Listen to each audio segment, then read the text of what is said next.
leave, and so I like to put it in dry before we take off. So we'll do that together. Let's go ahead and begin our 10-point plan. This is what I call the fixed session. And if you've been married for any length of time, you have understood that there is a great division between the sexes.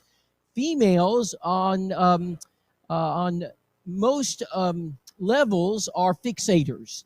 They fixate on problems, and they want to tell you all about it. You're going to come home from your long day of work, and they're going to fixate. They're going to tell you about all the problems they've experienced. You're going to want to go to bed, and they're going to want to fixate. You're going to want to just have a peaceful meal. They're going to want to fixate. Now, when a woman fixates, it doesn't necessarily mean she wants you to fix it. In fact, most of the time she knows you can't, but she wants to fixate. Now, men, on the other hand, as long as she fixates, you have one objective. You want to fix. You just want to fix this so it goes away. You don't want to fixate. You don't want to listen about it. You want to solve it because you know if it doesn't get fixed, we're going to fixate for a long time. Men are fixers. Women are fixators. Brethren, this is the fix-it session. We have a problem. We're going to fix it. We're not going to talk about it. We're not going to sit and fixate on it. We're going to fix the problem. There are 10 steps that we have put forward in our school to address the problems we're facing today in local evangelism. We're going to begin by making an obvious statement. He who fails to plan is planning to fail. Brother, if you don't have a plan, you're going to fail. You cannot successfully evangelize a local community without a strategy. Winston Churchill looked out among his audience, and he told them, if we have no plan, we will fail. And he brought them a plan. And that plan worked brilliantly during World War II. We need a plan in the church. We need to give a strategy to the soldiers so that we can successfully take on the sinners, and we can use the gospel of Christ for an offensive purpose. Brethren, may I suggest to you this afternoon that we have been on defense for far too long. We serve an offensive God. We serve a God that is constantly on the war footing. God is a God of offense. He wants you to take the gospel to the lost. He doesn't want you to wait for the lost to come to you. If we continue to wait for the lost to come to us, we have lost. What we need to do is go on a war footing, on offensive God. When you read God in the book of Joshua, he's a fighting God. He's a warring God. And as long as Israel fought for God, God fought for them, and they were successful, and they conquered the land. In the book of Joshua, they went to a defensive God, and they waited, and they sat back. And in the book of Judges, they lost, and they lost, and they lost, and they lost. I'm asking for my brethren to go back on a war footing again. In the 1930s, 40s, 50s, 60s, yea, verily into the 70s, the Church of Christ was on a war footing. Everybody knew the Church of Christ because we were the fastest religious growing body in America. If you don't believe me, just read the dictionary. In 1957, when the English dictionaries put out under the term Christian, on the 9th definition of the term, do you know what word it used to describe a Christian? Campbellite. Do you know why they defined the word Christian with the word Campbellite? Because we were the fastest religious growing body in America, and we could not be stopped. They would have conventions at the Baptist church trying to figure out, how do you stop the Church of Christ? You don't believe me? I have some of their notes. Brother, they couldn't stop us. You know why we stopped growing? Because we stopped. It wasn't because God stopped us. It wasn't because they stopped us. Brethren, we stopped. In fact, on my desk in my office, this book sits. It's from 1957. It is the American College Dictionary, and you're welcome to look up the word Christian because they defined the word by you. And now they don't even know who we are. You want to know why they don't know who we are? Because we're not a threat. You want to know why your children aren't called Campbellites? You don't want to know why we have young people growing up in the church today don't even know what a Campbellite is? Because they don't need to make fun of you. You've done their job for them. Why do they not need to deride you? Why do they need to poke fun at you? Why do they need to belittle you? Brethren, there's no need to do it because we're doing a great job for them. Because what we're seeing is churches of Christ disintegrate. Churches in Christ close their door. We're seeing churches continue to shed church members. And so this is an important session. This is about how to turn it around. I don't know about you, but I don't like to lose. Neither does your God. Number one, here's the first thing you got to do. Brethren, you have got to purchase the tools to do the job. You cannot evangelize if you do not have the tools to evangelize. You cannot successfully run a construction company if you don't have the tools to run the construction company. You can't run a grocery store without the tools. You can't do anything without the tools. You got to have the tools to do the job. And so churches need to make sure they got Bibles. They got evangelism materials. Back to the Bible. Doesn't matter. Believe the Bible. Workbook, guidebook, tracts, door hangers, DVDs, videos, whatever it is. We need the materials in order to carry out our mission. I would have a suspicion that this congregation has everything it needs to do a fellowship meal. You have salt, pepper, you have tables and chairs. Oh, I bet you have some of the nicest silverware, plasticware. I bet you have, I don't know, napkins, tablecloths, paper towels, cleaner, oven, microwave. I bet we have salt and pepper, coffee pot, coffee mug. I bet we have filters. I bet we have everything we need to open a soup kitchen. I bet we have for our teachers, we have scissors, glue, paper, crayons, markers, machines like hot glue guns. We have hole punchers. We have laminators. We have everything we need for our Bible class department. I bet for our auditorium, we got pews, padded pews, psalm books, nice lights, auditorium, and air conditioning, and PowerPoint, and carpet, and pulpits, and audio equipment, video equipment, cameras, and all sorts of visual aids. We spare no expense, do we? When you ask a church where their evangelism materials are, most of them are anemic. They don't know what evangelism materials. Well, if we need that, we'll order them from Gospel Advocate. Brethren, we need to have the materials to do the job. We need to have them to evangelize. We need to train our members. We need to make sure that we're equipped to go out into our community. I believe more churches of Christ in our country are better equipped to feed the local inner cities with a soup kitchen than they are to spread the gospel of Christ. And that should not be so. Number 2, take your materials and place them in a highly visible place.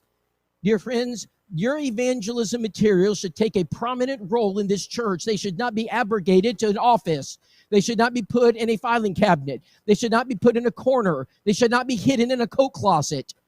I was at one congregation. I said, brother, I need you to show me your evangelism materials. He said, I knew you were coming, Rob, so we got prepared. And he said, follow me. And I followed him down a long hallway. We walked and we walked and we walked. We finally came to the end of the hallway. He got out the ring of keys. You guys ever seen the ring of keys before? I mean, he brought them out. And we went through 1, 2, 3, 4, finally got to the end and got the door open. We walked into the room. And I said, well, where are the evangelism materials? He says, they're in the locker. We walked to the end of the room. We got to the locker. Of course, it was locked. Don't worry, ring of keys. We got out the ring of keys and we began to open. We finally got it open. And on the top shelf on the very end was a pack of Back to the Bible. He brought them out. He said, see, Rob, we were prepared for you. I said, brother, I just have one question. Why were the evangelism materials locked in a room, locked in a locker on the top shelf? He said, we were afraid someone might get them. Huh? Isn't that the point? Don't we want the brethren to have access to them? Why are they locked in the preacher's office? Brethren, place your evangelism materials on a table, label it, get a table covering, make it the highlight of the church. You make sure every member of the church has access to every tool they need to evangelize. You make sure it's the most important place in the church building. I don't know why it is that the baptistry and evangelism tools in a local church get the least attention. You want to know the dirtiest room in a church?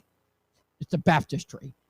Try to, and unless it's new, and I know y'all have a new one, most of the times the baptistry is the dirtiest place in the whole church building. It's the least used room in the entire building. It should never be like that. We should make sure that's the highlight of the church. So place it in a highly visible place. You guys have a beautiful foyer.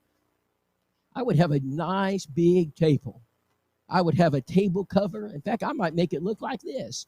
I would put the name of the church on it. I'd put evangelism right on it. I would have evangelism guidebooks. I would have Believe the Bible, Back to the Bible, Does It Matter, Open Bible Study, Searching for Truth, Does It Matter. I'd have door hangers. I'd have everything I needed to take on the local community with the gospel of Christ. I would equip the saints. I went to one church and I said, brother, I said, tell me about your evangelism table. I don't see it. Now, Rob, about that. He said, now, we went through the seminar, like you said, and he said, I set up the evangelism table. He said, but I came back in a few days, and it was gone. I said, well, where did it go? He said, good question. He said, I set it up again. He said, he put out all the materials on the table. I went back, and it was gone. He said, I got suspicious. So I called one of the elders. I said, brother so-and-so. He said, I would like to know where our evangelism table keeps going. He said, well, about that. He said, when we bought this $3 million facility, we asked for suggestions about what goes in the foyer, and we only were going to put authorized items in the foyer, and this evangelism table was not authorized. And so some of the ladies complained that it didn't match the decor, and so we decided we would put all the materials in the coat closet. The coat closet. Yes, that way it wouldn't be so gaudy. He said, so I got into the pulpit that night, and I preached on the evangelism materials in the coat closet. And I preached, and I preached, and I preached, and I told the brethren about it. Go get them. Go evangelize. Let's use the materials. And I walked back after the sermon. I sat outside the coat closet, and I waited. Do you know how many people walked in the coat closet to get the materials? None. May I suggest to you this afternoon, brethren, if we cannot set up an evangelism table and equip the saints to do the job, that we sell the building and go home. It is our job to evangelize. It is the mission of the church to evangelize. It is the mission of the church of Christ. Luke 19:10, Jesus said, I come to seek and save the lost. If we cannot make the mission of the Lord our mission, I suggest we get rid of all of our buildings, sell all of our buses, get rid of everything we've got, and just go home. It's your job to evangelize. It's not one of the works of the church. May I suggest it is the work of the church? It is not a work, it is the work. If it is not the most important thing this church does, it should be the sole thing we do. Everything you do should revolve around it. In fact, I would suggest I could fill out your calendar for 2022. Huh? Yeah, I could fill it out. If you're the typical Church of Christ, I could do it. Would you like me to give you an insight into what your calendar looks like every single year? Well, it's January. Man, it's Pew Packers time. Man, we got to start daily Bible reading. We got to get the Bible reading schedule out. We might even pass it out to all the church members. We're going to read the Bible through this year. Now, in February, Valentine's Day, so we'll probably have some type of, marriage seminar.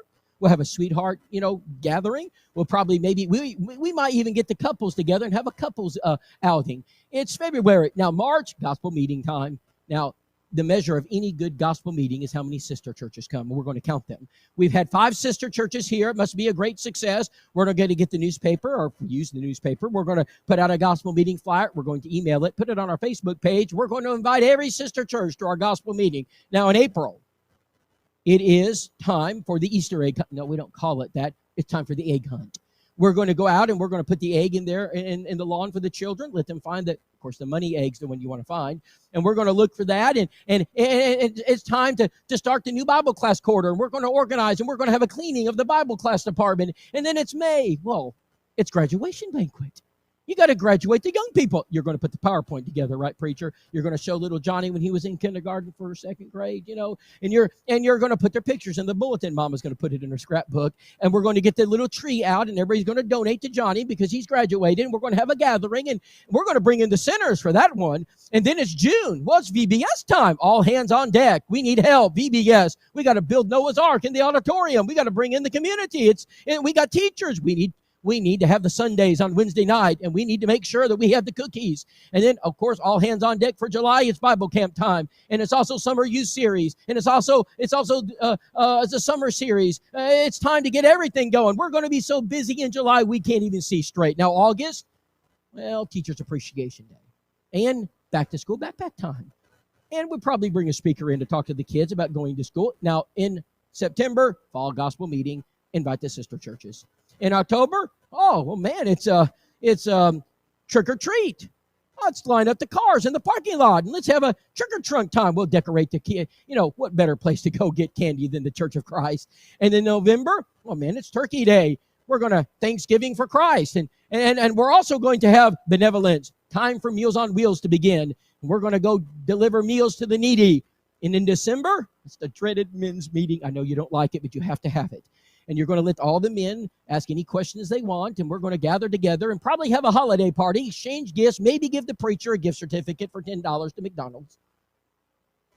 Brethren, we do it every year. Every church of Christ does the same thing. Here's my question. How many souls are you saving?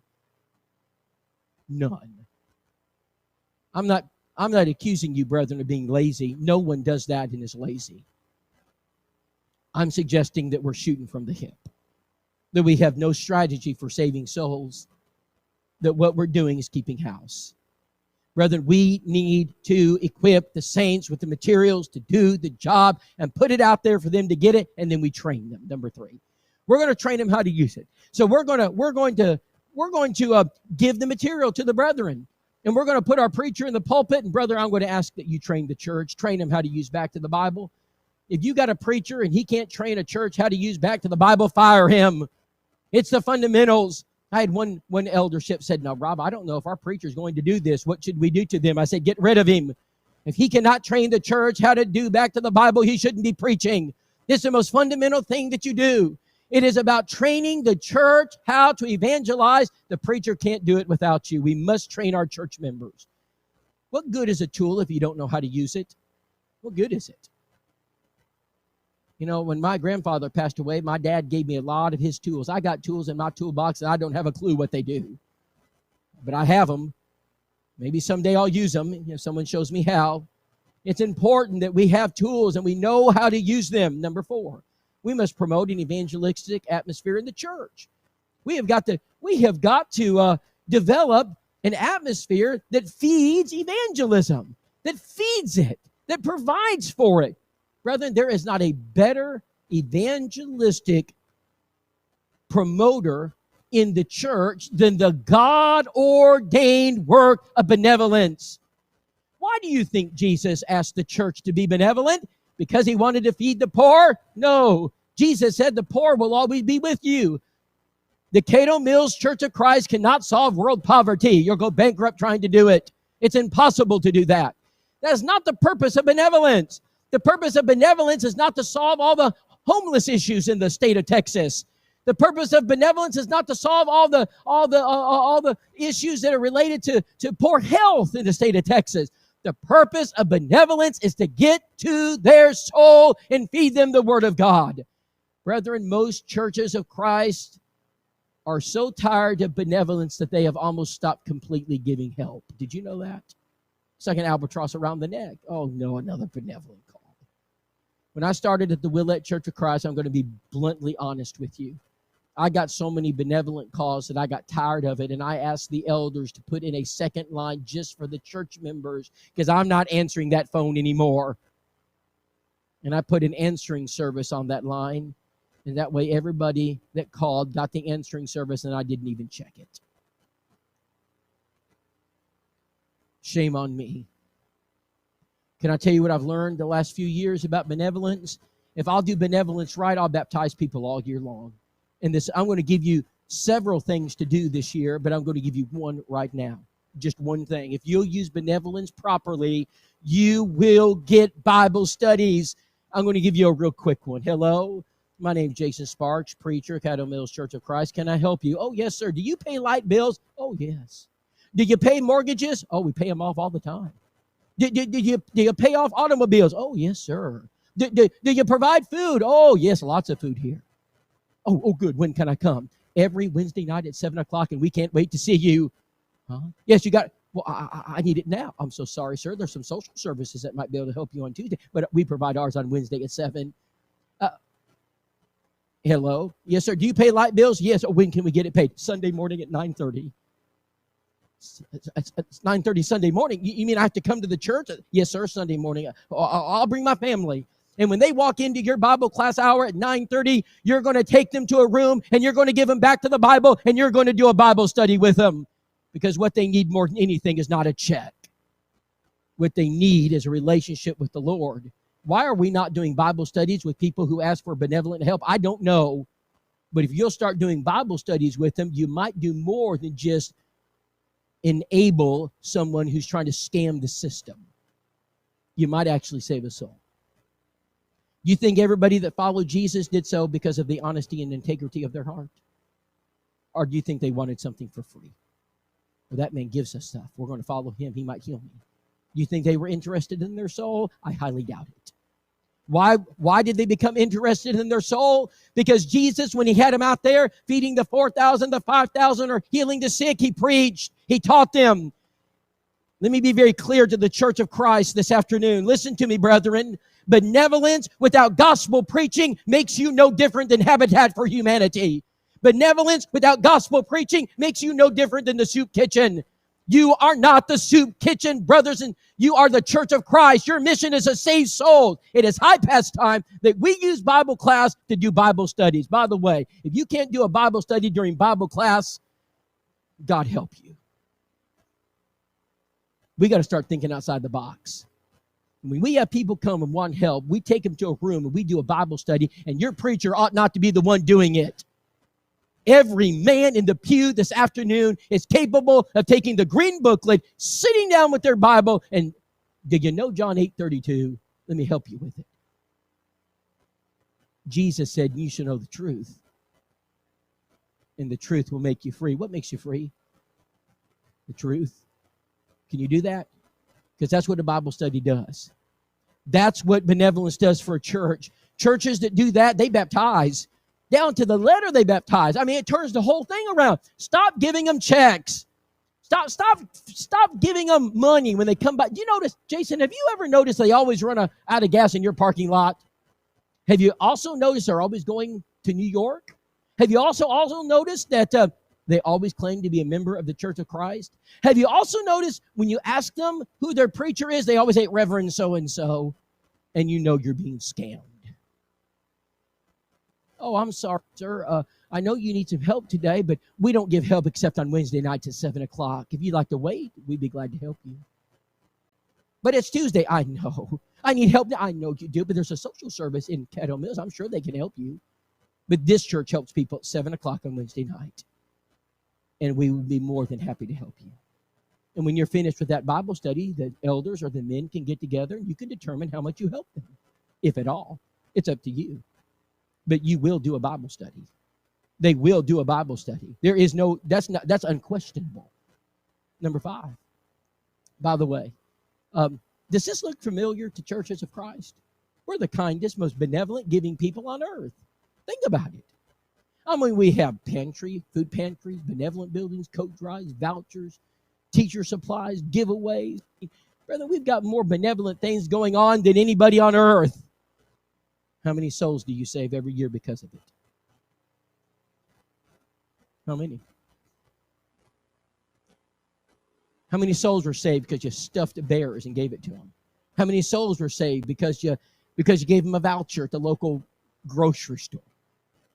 How many souls were saved because you had Wheels on Wheels? You know what most churches tell me? Absolutely none. Do a Bible study, you'll save a soul. You know why Jesus was benevolent? Why do you think Jesus was benevolent? Because he wanted to help them go to heaven. And it's hard to feed a man who has an empty stomach. If I got to take you to a restaurant and give you a meal to do a Bible study, I'll do it, if that's what it takes. If you'll do benevolence, you get this. Her name was Kim. She called the building. I got this house-to-house, heart-to-heart that says you offer a free benevolent help. She says, I really could use some help. Kim, we offer our help Sunday morning at 9:30. We'd be glad to see you. I don't drive. No problem. We'll pick you up. What's your address? Oh. We started taking her to church. Those sure are nice people at that church at Jacksonville. Kim, we try to be nice, and Jesus taught us to be kind and help others. And Kim, do you have any needs? Yeah, I need some food. I'm running out of food, and I don't have enough money for the end of the month. I said, all right. I said, let's go to the DG. Y'all have DGs, Dollar Generals? They're on every street corner. We went to the Dollar General, and Kim, get what you need. I don't have the money. I said, I didn't ask that. Just get what you need. Took her over to the house and said, oh, by the way, Kim, we're having services tonight. I'll pick you up at 6 o'clock. I didn't ask if she wanted to come. Picked her up at 6 o'clock, brought her to the church building. She sat in the pews. She sang, read her Bible, and And I could tell she's religious. We did that for several weeks. One day I was sitting there with Kim. Nicole and I were talking. I said, hey, Kim, what do you think about the Church of Christ? I like it. Would you like to know more? Sure would. I just so happen to have these booklets. I always have the booklets. Guess what verse we're going to start with? You have any guess? John 8:32. What do you think Kim did when she finished? What they all do. Who would want to resist that? Who doesn't want that kind of love? Who doesn't want to be a part of a family that genuinely cares about their well-being? I can remember during the second study, I don't know if you see those glasses that Kim was wearing. She didn't have them. She couldn't read the Bible. She couldn't see it. Kim, are you having a hard time reading the Bible? Yeah, I don't have glasses. Well, what's wrong with them? Well, I lost them or broke them, and I need glasses. I said, well, Kim, why don't you get glasses? I can't afford them. How much are they? $200 or $100 for 2 pairs? I said, make your appointment. Well, Rob, I don't have the money. I didn't ask that. Make your appointment. Do you think a soul's worth $100? Number 5, you got to produce contacts. This is the number 1 job of this church. Jason, you can drop 9 of the 10, but if you don't get this one right here, it don't work. This is it. This is where you make your sale right here. Brethren, if you own a business and you have no customers, you're out of business, right? You have to have customers. You got to have people that are able to buy your product. Brothers, this is where the sale's made, right here. You have got to have people. The Church of Christ is a people group. You cannot replace the Church of Christ with technology. You cannot replace the Church of Christ with your internet. You cannot replace the Church of Christ with Facebook. We need people. How do you get people? I want to share with you how we do that. Number 1, I'm going to introduce to you house to house, heart to heart. We baptize 3-4 people a year doing this. Brethren, I'm not at Jacksonville, but 100 days a year. We baptized 7 already this year. I'm on the road all the time. But when I'm home, this is what I do. 2 days ago, I got a phone call from the secretary. Hey, Rob, we got a contact from house to house, heart to heart. Put it in my box. I'll be home in 7 days. Don't give it to anybody else. I'm kind of selfish. I can't wait to get home. I got one just sitting there for me. This right here produced for you more contacts than anything, just about anything we've got. Brethren, advertise your church to the community. Cato Mills Church of Christ. Advertise, advertise, advertise. If the church is not known, I'll just be honest. I was driving along. I was trying to find you guys. I missed it twice. I didn't know you were here. And I'm following the GPS. Now, I'm not saying you have a bad building. You have a beautiful building. But it's not easy to know this is the Church of Christ. We need people to know this is the church. And I was looking for you. We need the community to know this is the church. Well, how do you do that? You put it in their mailbox. You do it every month. You tell them, we're the Church of Christ. Come visit us. Here are our times of services. Here's how you contact us. And by the way, if you do that, guess what might happen? I was last year, and actually it was 2019, into 2019, very end of 2019, and I looked over my shoulders and I saw somebody visiting that I didn't know. I went up to Alan Webster, who finished his sermon. Hey, Alan, who's that right there? I've been out of town for about a month. Rob, they've been visiting a couple weeks. I said, wonderful. I said, I'll head them out at the pass. So I moved around the backside. They're not escaping. I moved around the backside. I got in between them and the door. They're not escaping. She walks. Now, she's alone. She walks and, hey, ma'am, my name is Rob. Are you visiting this morning? Oh, yes. I said, well, I'm one of the members here, and I just wanted to introduce myself, and I've been gone for a couple of weeks. And, oh, well, great. I said, do you like the church here? Oh, yes. Boy, that preacher uses a lot of Bible, doesn't he? Oh, yes, ma'am. We love the Bible. I do, too. And I said, well, do you live close nearby? Oh, I do. And are you by yourself? Well, my husband's at home. He had some stomach issues. I said, well, my wife's visiting her parents this morning. I said, I think she'll be back tonight. I said, we just so happen to have this custom. I said, I would love to meet your husband. And she said, well, you do have an evening service? I said, we sure do, 6 o'clock. I said, why don't you bring him? I said, we'll take y'all out to eat, our treat. Well, that's really nice. I'll do that. That Sunday night, Nicole came in. Perry, her husband, came with her. He sat down in the pew. We walked over. I introduced Nicole. She introduced Perry. We started talking. Hey, Perry, what's your favorite restaurant in town? He said, well, a little expensive. I said, no matter. I said, what is it? Well, it's a Fina's. I said, let me take you to a Fina's tonight. Oh, really? I said, sure. Oh, my stomach's giving me problems. I don't want to go there with the bad. Hey, he said, can I do it next Sunday? I said, I'll make the reservations for next Sunday. He said, sounds good. Rain checks next Sunday. Sounds good. Next Sunday, sure enough, they're not going to miss a Phoenix. Let me tell you what. They walked into the building, and they sat down after services. We drove over to the Phoenix. We got our table. We sat down. I have one mission. One. I want one thing, and I will get it. I want a Bible study. I could care less about the food, and I'm going to find it. Hey, Perry, you like NFL football? Yeah, stop watching it. Me too. Not worth watching.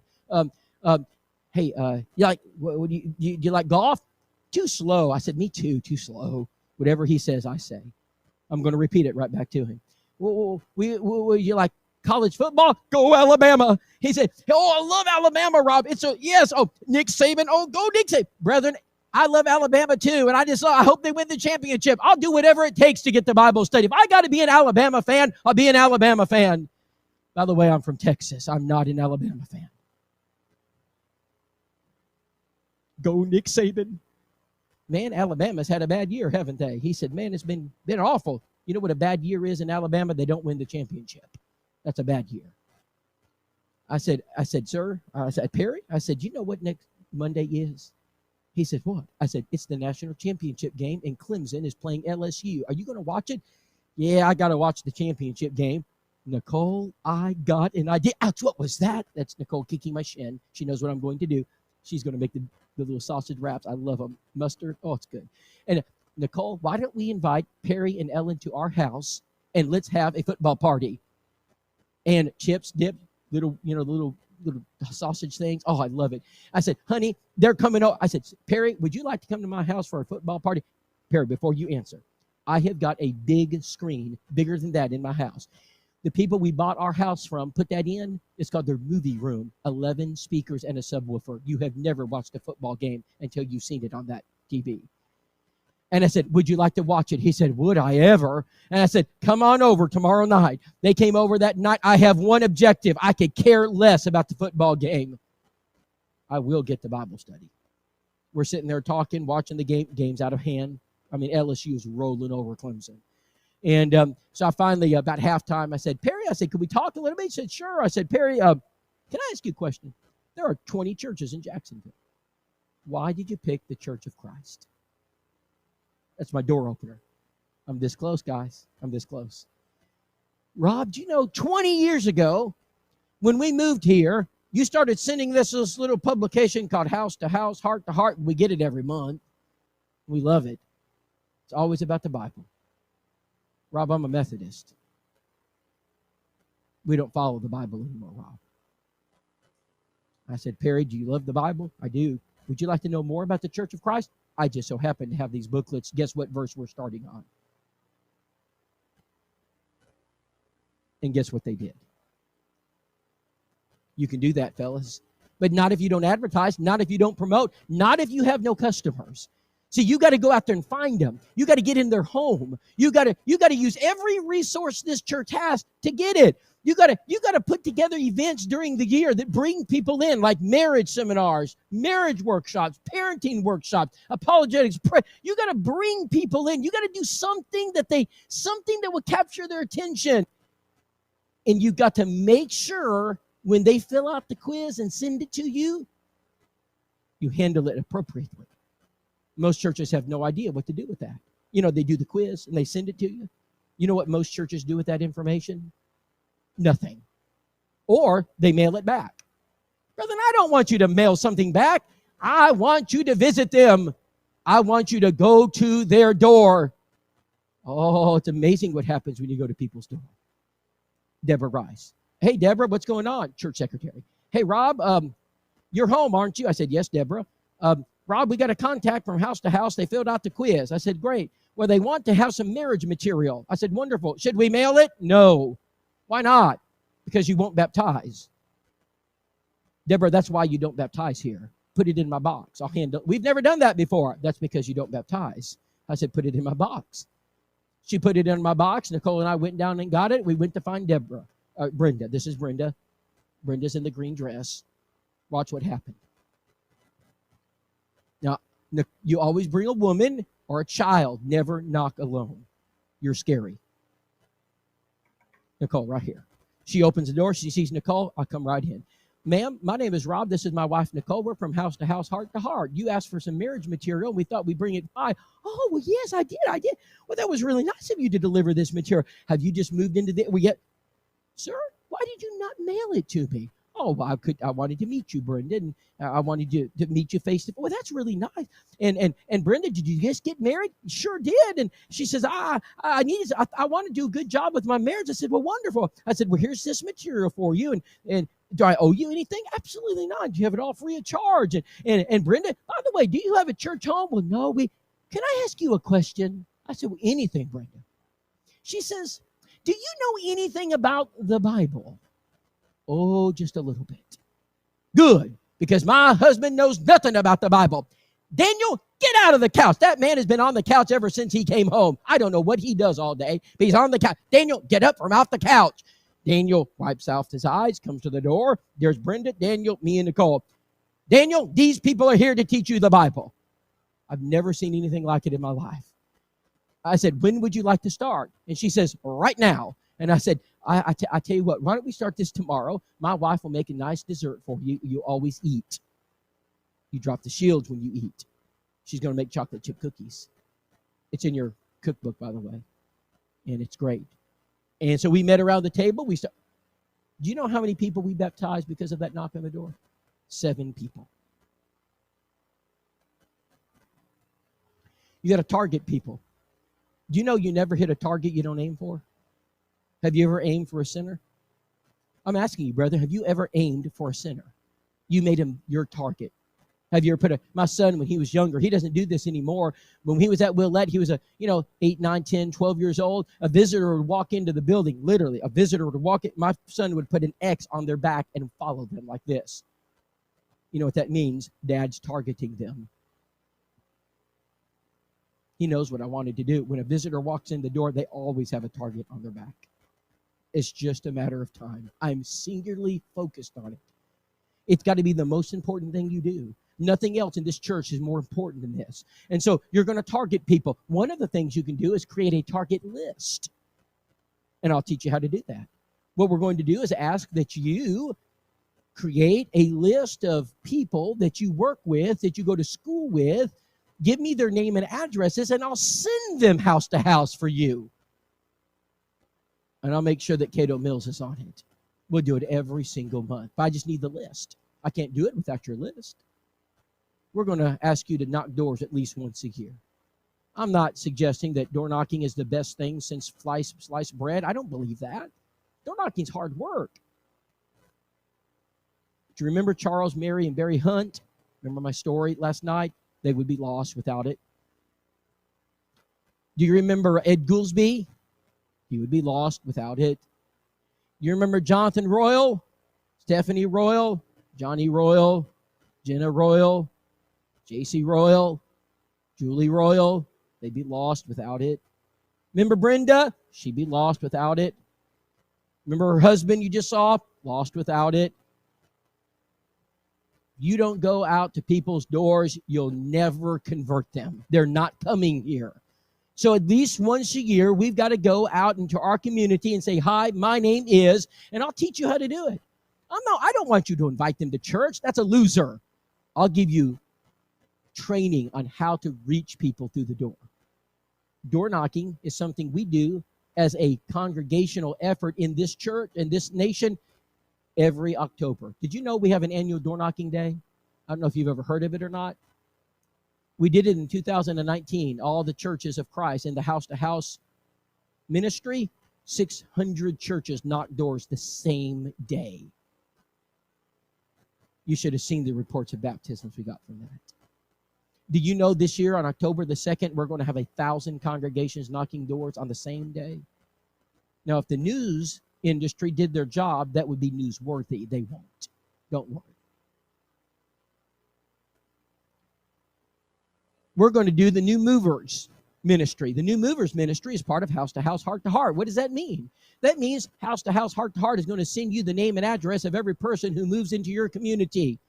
By the way, when the men meet with me in a few minutes, I will give you how many people you had moved in last month. You'll be surprised. I'll give you their name and addresses. I'll show you where they live. I'll even put a map on your, I can put an app on your phone.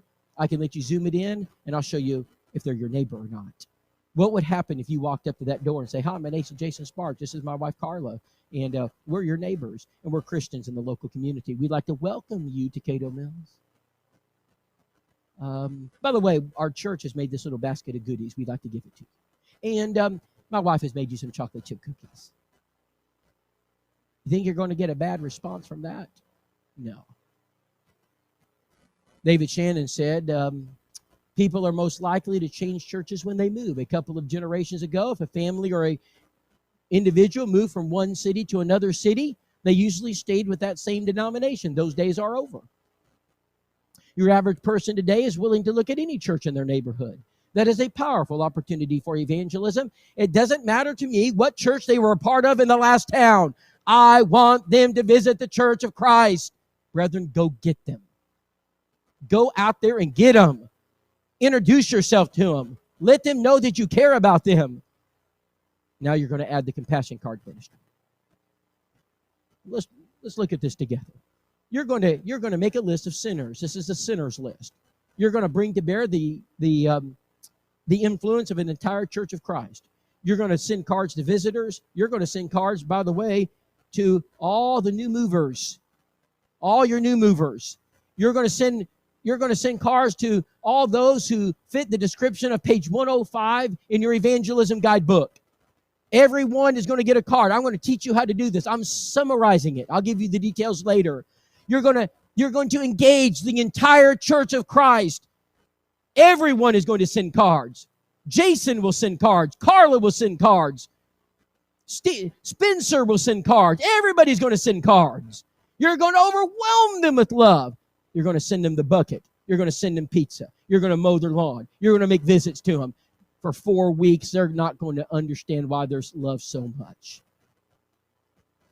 Jason, after 4 weeks, you're going to go to their door and do this.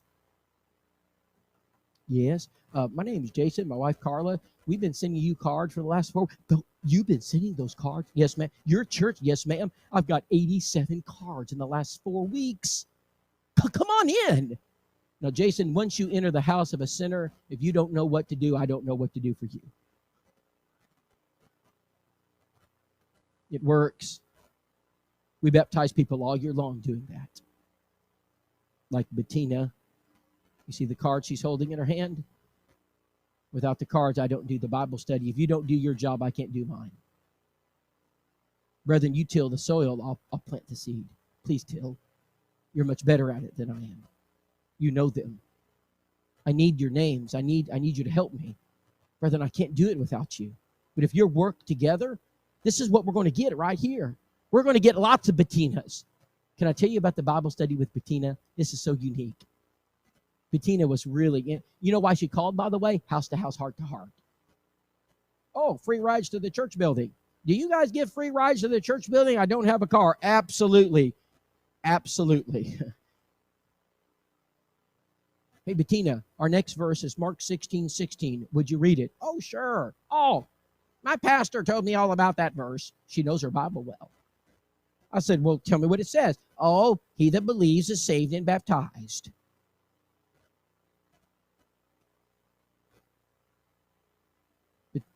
Bettina, would you read Mark 16:16 for me again? I've never heard that version before. He that believes is saved and baptized, Rob. Bettina, can I see your Bible? King James Version. Bettina, Rob, is there something wrong with my Bible? I said, no. I said, would you read Mark 16:16 and say it one word at a time? Oh, yes, I can do that. He that believes and is baptized. Yep.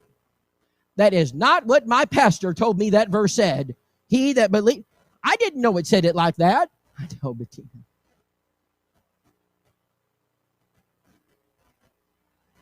Hey, Alan, could you meet me at the church building? I need help with a baptism. Brethren, I'm only there 100 days a year. You know why we do that? Because we do Bible studies. She didn't know. After she was baptized, I thought she was a member. I thought she had a connection with the church. So I asked her, I said, Bettina, have you ever gone to a Church of Christ before? Oh, yeah. Now, I was a Baptist, Rob. Not anymore. And I said, well, I'm glad. Bettina, tell me about your connection with the Church of Christ. Yep. Well, my last town I lived in didn't have a car. Okay. And I lived next to the Ohatchee Church of Christ. Okay. She said, and so I walked. I said, well, wonderful. So you must have not lived there very long. He said, 6 years. Bettina, you didn't go very often. Oh, every Sunday. Bettina, when you went to this Ohatchee Church of Christ, did anyone offer a Bible study? No Bible study. Did anybody ask you if you were a member? No, just went. 6 years, gentlemen. You go to a Church of Christ for 6 years and no one does a Bible study. Shame on us. We deserve to die. When God places sinners in our laps and we do nothing with them, we don't want to offend them. Well, there's going to be a lot of unoffended people in the line to hell. Several months later, I think it was 6 months, 8 months later, I want to tell you what happened. I may have been in Texas, I don't know. I got a phone call. Her name's Rebecca Pearson. Hello, hey Rebecca, hey Rob, you nearby? I said, no. What's going on, Rebecca? I'm at Bettina's. What's wrong? She's not responsive. Did you shake her? Yes. Rob, she's blue. Call 911, Rebecca. She didn't make it. Aren't you glad she still wasn't attending the Ohatchee Church of Christ? Because she would have been lost. We need bags for visitors. And you need assigned families that take care of it. I'm going to talk about how you do it. Not just some bags on a. I don't want some bags just sitting on a table. I want a strategy. Brethren, this year, we have baptized 4 people at Jacksonville because of those bags. I'm going to teach you how to do that. It's very effective. Let me tell you about one of them, Lindsay and Cameron. Now, we have a new preacher at Jacksonville. Alan has stepped out of the pulpit. He's teaching at the Memphis School of Preaching. He directs polishing the pulpit. He directs the marriage retreat, and he runs house to house, heart to heart. I think that's enough jobs. And so he hired Keith Ritchie. You may not know Keith Ritchie. He's a good man. Keith's a good man. Keith is a new preacher, only been there a couple weeks, and I happen to be home. I'm sitting in the pews. I'm looking forward to hearing Keith. I look back in the corner of my eye, and I see a family visiting. They bring in a 2-year-old. Yes. I'm always looking for visitors. Walk up to the pew. Hey, Eric, this family back here. Who are they? Oh, yeah, Rob, they've been visiting a couple weeks. Oh, wonderful. Do we have their information? No. Visitor bag. Nobody's done it. My blood pressure now is rising. I've trained this church how to do it, and they're not doing their job. I cannot tell you how irritated I am with churches that don't do their job. It is not the preacher's job to do it. You need to do it. I went up, I just grabbed the visitor bag. I walked up and said, hey guys, my name's Rob. You visiting this morning? Yeah, name's Cameron. Oh, Cameron, are you local? Yeah, just live down the road. Visiting? Yeah, we're looking for a church home. Now, brethren, if you cannot baptize a couple like that, I don't know what to do. At that point, I baptize them. All I got to do is go through the formality of it. I said, hey, guys, could we give you this nice visitor bag and some gifts from the church? I've got some mints in there. It's got a little mug with it says Jacksonville Church of Christ. It's got a pen. It's got a tablet. It's got some information about the church. Well, that was right. Hey, by the way, we'd like to send you some cards thanking you for coming. Can I get your address? Lindsay, Cameron, 101 H Street, Jacksonville. All right, very good. Thanks, guys. Hey, Keith, I know you're new. You don't know that's a visiting family. I need you to do something for me. Go introduce yourself. Now, once you do that, talk to them for 30 seconds and then say this. Hey, could we take you out to eat? Are you sure, Rob? I'm 100% sure. Just go take it. I'll pay for it. I don't care. I just want you to go take them out to eat.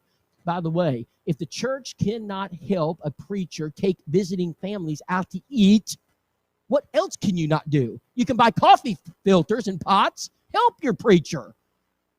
By the way, so we're talking. Keith said, I'll do it. He walked up and said, my name's Keith Ritchie. My wife, Lynn. Nice to have y'all. We're the new preacher here. We're a new family here. Well, could we go out to eat and get to know each other? Well, sure. Keith, now you need to ask them one question. Do you like to know more about the church? Now, make sure you got back to the Bible, John 8:32. Make sure you have John 8:32 in there. And as soon as they say yes, set up the Bible study. He takes him out to eat on Sunday, Bible study on Tuesday. 2 weeks later, guess what happens?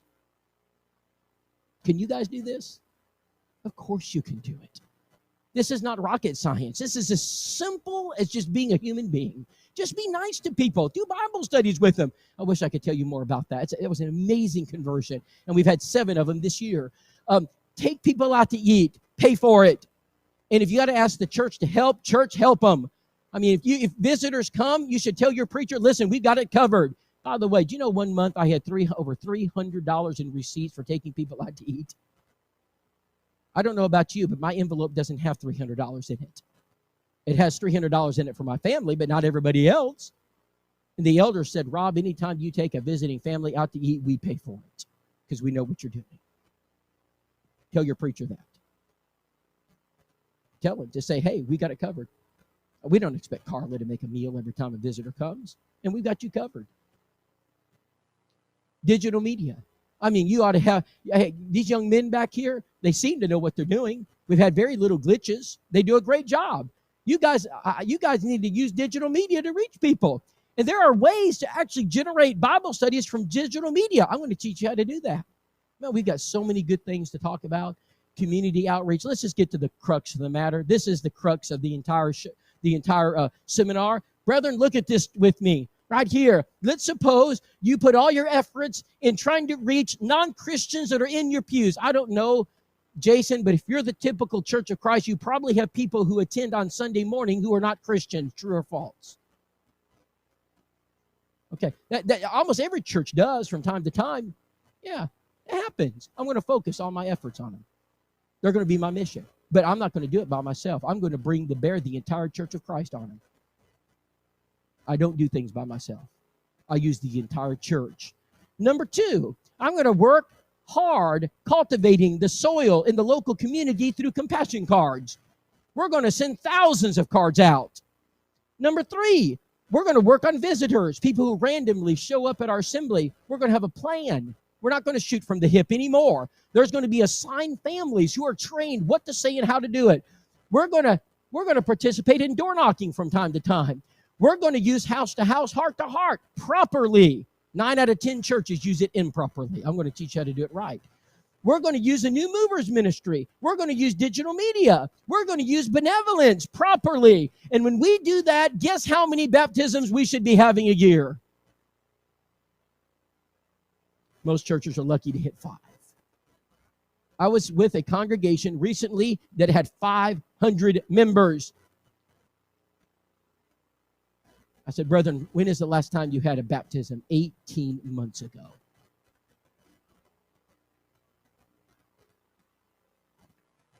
This is one of the most effective tools that I'll talk about. It's called the bookmark. Bookmark? How's that effective? That will generate you guys more contacts than almost anything the church can be involved in, and it's cheap. It's called contact cards. The bookmark. And I'm going to ask that you generate, how many members are in this church? 75 members. I'm going to ask for you to generate 750 contacts, and I'll show you how to do it. And I'll give you the numbers. I'll take you through the system. It's very simple. This right here, populate your list. We need sinners, and you know sinners. How many sinners do you know? A lot of them. How many sinners do you know? I bet you know a bunch of them. We're going to focus on them. Jason, how many sinners do you know? Not many.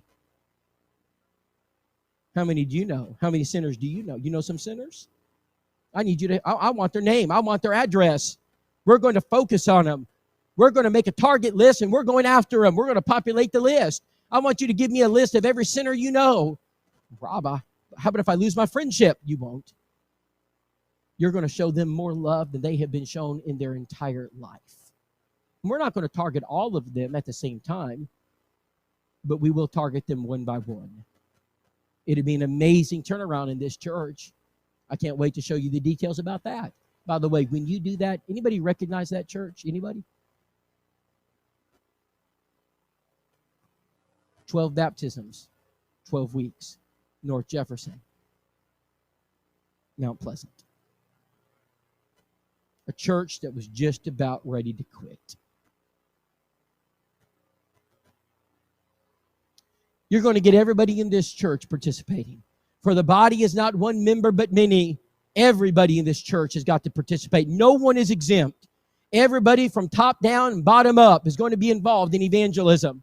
And by the way, brethren, if you're doing something in this church that's not evangelistic, we're going to shut it down. Everything we do is about souls. Everything we do is about bringing people to Christ. Number 8, we're going to make evangelism the most important thing in the church. Nothing comes before it. So every time we have a men's meeting, guess what the first item of business is? Souls.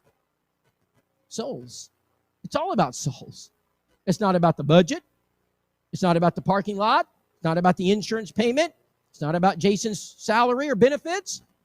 It's not about Brown Trail. It's not about the Bible class department. It's not about Sister Susie who was offended because Jason forgot to shake her hand. That's not what we're going to talk about. You know what we're going to talk about? The lost. We're going to talk about souls and how to reach people. It's going to become the most important thing in the church, but it won't be unless you make it important. I walked into my elders meeting one day and I said, brethren, would you let me chair the meeting? They said, Rob, is there something on your heart? I said, there is. And they said, what is it? I said, it's the lost. I said, we have 5 men in this church that visit from time to time, and all of them are lost, and I want to know what we're doing to reach them. Some of them have been visiting this church for 30 years. Have you ever done a Bible study with Ronnie Rhodes? No. Billy Hudson? No. Bruce Bartley? No. Samuel Gregg? No. I'm going to do a Bible study with them. Oh, but Rob, they might get offended and leave. I promise you they won't be worse off. We baptized every one of them. You know why? Because we made it our focus. I remember looking at one of the elders, said, tell me what you know about Billy Hudson. He's a farmer. What kind of farmer? How long has he been doing it? Tell me his family connections. Why hasn't he obeyed the gospel? Where does his family attend? How old is he? How many grandchildren does he have? I need reconnaissance. I want as much information as I can, because when I face the enemy, I want to go prepared. And brethren, when I knocked on his door and sat in his living room and had those discussions for 2 months, I had one objective, and it was a Bible study. The elders couldn't believe it when we baptized him. They do now. We're going to publicize the mission. One of the best kept secrets in a Church of Christ is evangelism. We never talk about it. I don't understand why we don't pray for the lost. We always pray Lord, keep me safe. Pray for the food. Bless the nation. All those things are important. Why don't we pray for the lost? Lord, bring me to some soul today. Help me know just what to say. Lord, open the doors of the lost. Help me reach them. Help me find them. Lord, help me have the courage to say things to the lost. Lord, give me wisdom. May a door of utterance be open. Can we pray about the door of utterance? Is it scriptural? Ephesians 6, Colossians 4. You better believe it is. We need to publicize our mission from the pulpit. So at Willette, I started to do something differently. I started to announce Bible studies. I started to talk about Bible studies. I started to engage the church. And in fact, sometimes I would say this, hey, church, I need you to take your seats just for a minute after the closing prayer. I've got some things to talk about. By the way, Spencer, this morning, sitting next to you, there was this couple who was visiting, and they're from the community, and I need everybody to help me with them. And I want everybody to go to the compassion card room. I don't care what team you're on. We're all going to write cards thanking them for visiting. And by the way, on Tuesday, I've got a Bible study with this family, and I think we're going to pray about it right now. And I'll send you guys out an email, let you know how it goes. And does anybody else have a contact in this church? Why do we treat the church assembly like some type of, I don't know, it's a ritual? Opening prayer, closing prayer. We forgot the closing prayer. We can't dismiss. I mean, I think all that's I'm not making fun of it. I'm just saying, brethren, we have to get out of our box, and we need to talk about souls, and we need to strategize. It's okay to talk about the lost. It's okay to say, did you meet anybody this week that we can reach out to? And we need to pray about it. We need to pray in our elders and men's meetings. We need to pray in our pulpits. We need to pray at home. We need our preachers praying. We've got to pray for Bible studies. Brethren, thank you for being a part of this seminar. I have given you the nuts and bolts. Now I'm going to break it down and put you in drive.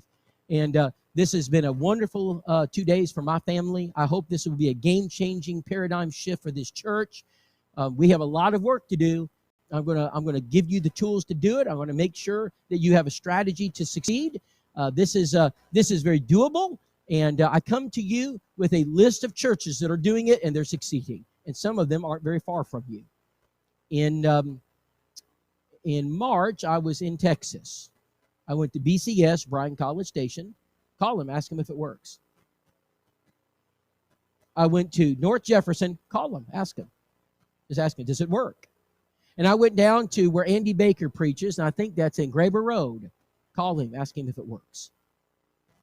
I'm not asking you to do this to take up your busy time. Brethren, I'm asking you to do this because this is the mission of the church. There is one mission. We have to focus on it. We've got to target it. And as much effort that you put into the Arrow 2, and I love airplanes, and you know I do, as much effort as you put into your local business, whatever it is, as much effort that you put into whatever it is you do, you got to put more effort into saving souls. If you don't, it won't work. It has got to become the most important work of this church. If you'll do that, this church will never be the same. You have a beautiful building, gentlemen. Fill it up. God bless you. Thank you. Oh, if you're from another Church of Christ and you want to take